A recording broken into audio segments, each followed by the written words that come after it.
Alright, this is John with MoparRestorationParts.com. I promised you guys some video and some work on an old Mopar Apollo motorhome.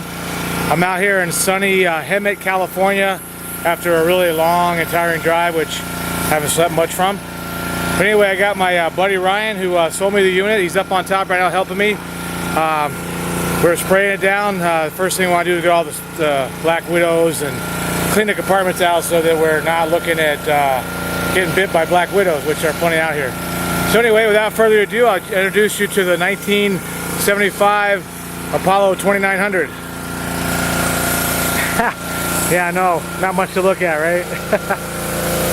Anyway, I tell you what, doing that pressure washing is really making a difference. But we've gotten most of the compartments. We sprayed for black widows earlier. I mean, she's got a 440 in there. Looks like a pretty sound unit.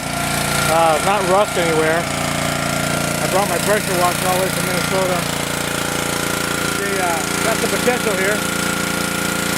Well, anyways, we're going to continue pressure washer, and I'll get some more video when she's all done, so it'll be more beholding to the eye, right?